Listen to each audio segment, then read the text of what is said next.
Running is a very complicated movement. So as much as I'd like to say, here are 3 form cues that will help you perfect your running form, it's just not true. There are probably hundreds, but today we're going to talk about 10 things that you can do to nail probably 95+% of what you need to really run effectively and efficiently. And don't stress it too much. You don't have to have perfect form to start running. In fact, running is a skill. The only way you're going to improve your form is by running and practicing with better form as you run. So let's look at a few things that we can do to help run a little more effectively and efficiently. So the first, and in my opinion, the most important, if you had to pick one thing to focus on, it is going to be stacking your rib cage over your pelvis. Now, what do I mean by that? This is often what we consider like a neutral spine, and this is going to look differently on everybody. I think a lot of people think that they have to have like a flat spine. You have some natural curve to your spine, and it's going to look a little different on everybody. So we're not trying to get this like completely flat spine. You just want to feel like neutral, and you want to have the cylinder of your rib cage stacked over the cylinder of your pelvis. Now, the way that most of us go wrong is we end up way too forward tilted, and this causes a couple problems. For one, we just can't really use our glutes. Your glutes only have like 15 degrees of extension, but if I come to here, then I have to kick all the way back in order to really squeeze my glutes, so I can't use one of the most powerful muscles in my body to run. So what we're trying to do, find this kind of neutral pelvic position, stack it under the rib cage, create a little bit of abdominal 360-degree bracing. We're not trying to like bear down so it's hard to breathe, but you also don't want to be floppy, right? So rib cage directly over pelvis, a little bit of bracing, and that will allow us to use our glutes while also staying stable and not ending up in our low back. Next, and this is a really short one, is going to be to lean forward at the ankle. So running is really just like controlled falling. You're just working through gravity. So we don't want that lean to happen at the hips, though. This is a great way to put a lot of stress on your low back, and you're not really falling forward, so you're not having gravity help you. You want to fall forward at the ankle. So you want to get this feeling, you can just fall and then catch yourself. Fall and then catch yourself. But we're trying to create that forward tilt at the ankle or at the ankle or at the ground, and that is going to help us create that proper body position once we have stacked the rib cage and the pelvis and lean forward close to the ground. Next, we want to push back with the glutes. A lot of people end up almost like hopping or pushing up as they run. We really want to create this force backwards and push back with the glutes. I like to think about pushing the ground away from me backwards, which is why if I'm working on form, I really like one of these like self-propelled, non-motorized treadmills. A lot of the time, if we get on a motorized treadmill, we end up just trying to keep up with the belt, which results in us landing a little far forward of ourselves with our feet. It results in us pulling with our hamstrings. We're actually really trying to create that drive with our muscles. So instead of like staying upright and pulling the ground or bounding up and down, think about really pushing back with the glutes and creating that hip extension and pushing the ground away from you as you run. And then it's going to create a much more powerful and smooth stride. Now, after we push back with the glutes, we don't really want to pull the leg through. One of my least favorite drills for runners is anything like a butt kicker or something like this, where we're pulling up with our hamstring. You really want that to be reactive. You want to create the force with your glute, and then your body will just naturally pull this through. So drive, pull, and this pull through should happen very fluidly. It should happen very naturally. It's all working on a reactive system rather than an active system. So just let the leg do its thing. If you struggle to do that, we can dive in a little bit, but that's probably going to be a little more on the one-on-one side of things. Really just kind of focus on driving back and then just let the leg come through naturally. Now, when the foot lands, there's a lot of conversation on heel striking versus midfoot striking versus forefoot striking. And there's a lot of good conversation to be had there. I don't know if there's necessarily any right way. And when it comes to trail running, you're going to have to be able to do all of these things, because on the downhill, you're going to heel strike.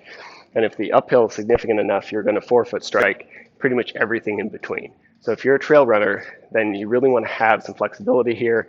If you run roads that have a lot of incline and decline, you'll also want to have some flexibility here. So as much as the conversation about heel or mid or forefoot is worth having, it's not what really matters. What really matters is we want to load the foot or over, we want to load the foot with our body weight over the center of the foot and with a vertical shin. So we don't want to be out here as we put a bunch of body weight in that foot. You can see I'm kind of falling backwards. My hamstrings having to do a lot of extra work to keep me upright. I'm going to put a lot more impact through my bone structure, through my tendons. We want, even if we make contact out here, which we are going to a little bit, we want to wait until we want to have our body weight load directly down through that midfoot and have the shin be vertical. And I heard this analogy, and I wish I could attribute it to someone, but I can't remember where I heard it, where the femur muscle, the bone of your upper leg, is a hammer, and it is hammering your tibia down vertically. And just like when you're hammering a nail, you want that thing to go in vertically to the ground or the wood or whatever. Same thing here. You want your tibia to be loaded vertically so that it can take the most force. So even though you'll see me land a little bit in front of myself, when I actually load my body weight, it is over my midfoot and my tibia is really vertical so that I'm not pushing towards anything like shin splints. Now, as we're creating that force backwards, we want to push through the entire ball of your foot. It's very easy for us to like sway to the outside or a little bit to the inside or push through the big toe or whatever the cues may be that you've heard in the past. The entire ball of your foot should be used for force production. So as I drive back, I'm not trying to let myself lean out to the outside, really tilt here, or like crimp my toes inside my shoe. That's another one that happens a lot. Really want to have kind of relaxed toes and then push back through the entire ball of your foot. It will help you create more force. It will help more evenly disperse your weight through your foot so we don't end up with like bones crimping together so that you have less risk for something like Morton's neuroma. We really want to disperse your entire body weight through the entire ball of your foot as you press back. Now the next one's a little more specific to distance running than it would be to sprinting, but we're trying to keep the knees slightly bent as you push back. And the slower you're going and the more you're trotting, the less you're going to straighten your leg, right? So when we think about sprinting and think about extension, and pretty much every cover of every running book you've ever seen, somebody's in this like massive triple extension in the back where their ankle is extended, their knee is extended, and their hip is extended. And that's because it's a really forceful position and it looks really good. However, we do not want to put the gastroc, these like top muscles of the calf, through that much consistent load as we do distance running. So for probably anything like 800 meters and above, we want to have a slight bend to the knee. And unless you're like really trying to kick it across the finish line at the end in more or less a sprint, you want to keep that slight bend to the knee. So as you push back, we're not fully extending all three of these joints. The ankle's a little soft and the knee's a little soft. We're creating most of that force through the hip. So I'm by far from the best runner in the world, but this is a thing I've worked on a lot. And now my knees do not fully extend as we come back. This was really hard for me because I had a background of sprinting. So everything I'd ever really learned was to create that forceful triple extension. Well, we want to have that softness so we don't overstress the wrong muscles. Now, if you have issues with this, it is hard to think about this and actively change it. You can place a piece of KT tape from like upper thigh down to calf, right down the back of your knee at a really full stretch. And you'll be about here, so a little bit of bend, full stretch, and then just wear it for a few days. And I almost promise you're going to feel your glutes in ways that you really haven't before, and you're going to be out of your calf. So that can be a little subconscious trigger to help you get that knee bend if you've struggled with it. Next, let's look at cadence. So cadence is the amount of times your feet hit the ground in a minute.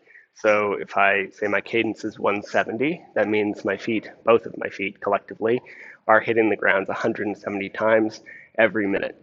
It'd be like beats per minute in a song or a metronome or whatever.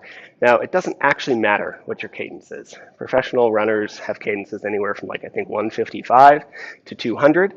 Your cadence will vary a little bit. Faster paces lead to a slightly higher cadence. However, we don't want to have it too low because what tends to happen when our cadence get too low is we're, again, landing out in front of ourselves and impacting here. This is called overstriding. So we end up overstriding, loading through the front of the shin. This slightly increases your risk for stress fractures. It greatly increases your risk for shin splints, and it just doesn't feel great.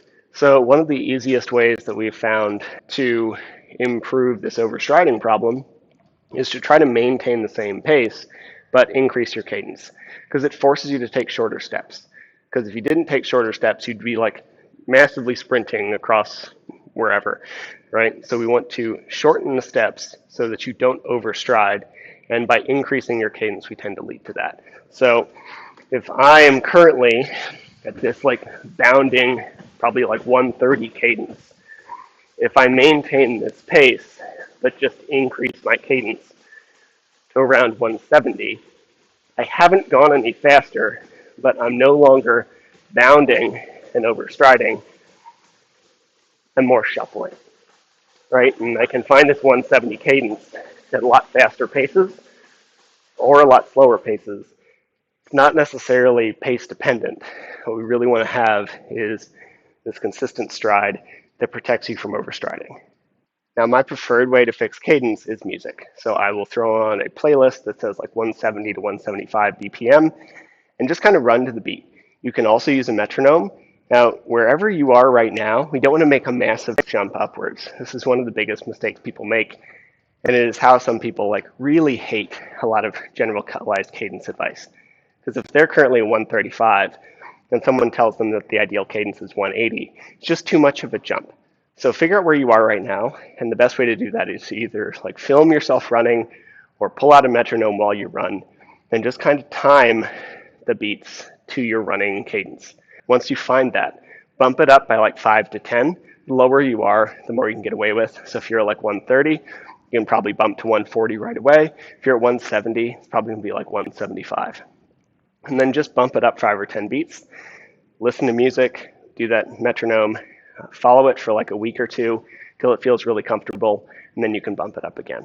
Or you might just find one that really works for you, and then we can sit there. Number 9 is a smaller one. It is just don't be crazy with your arms. Our perfect running form with our arms would theoretically be 90 degrees, and we're just going to slide back and forth. Now, if you have, like most people do, a little bit of this like forward rolled shoulder, you might not see this like perfect sliding like this. It might be more like this, where it looks like I'm coming across my body, but my wrist and my elbow are both coming forward. It's just following my shoulder pattern. Now, they have done so many studies on running arm patterns, and it turns out that even if you like duct tape your hands to the top of your head, it only reduces your efficiency by 10%, give or take a couple percent, because it's either like 8 or 12, I can't remember. Now, that just probably means it doesn't really matter whether your arm swing is here or here. You just don't need to get super anal retentive about this. If you have a like tight upper back and things hurt and just things feel wrong, then we might want to play with this a little bit. But it is one of the last things I address with people. After you get enough mileage, it often just kind of corrects itself. And unless there's just like running like Phoebe from Friends all over the place, it just isn't going to make a big difference to your running form. So kind of slidey here, stable. Don't torque across your body, and you'll be okay. Finally, we're looking for like a very small vertical bounce. I've heard different pieces of advice on this. I just wanted to give my 2 cents. When you throw something, it has to move in a parabola, or else it's going to plummet into the ground sooner than you want it to, or sooner than it could have if you're going to get it where it needs to go. Same with running. You're going to move in like a parabolic fashion as you go across the ground. So we're not looking to glide. You're looking to slightly, subtly hop. Now, if you put your eyes on the horizon, we should see this like slight bob. It shouldn't be going all over the place. If this is what you see with the horizon, then we need to calm down and glide more. If this is what you see with the horizon, then we probably need to get a little more lift.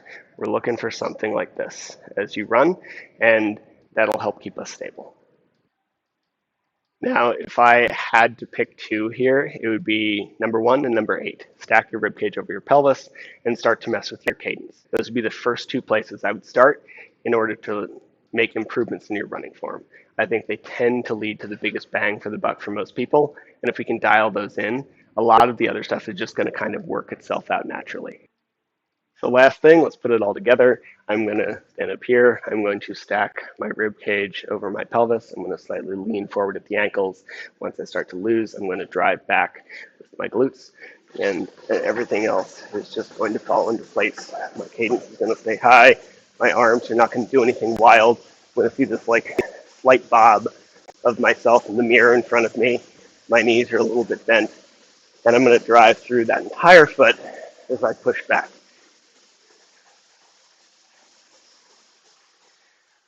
I'm far from the best running form in the world, but it works really well. And if you follow some of these tips, you're going to do fine too.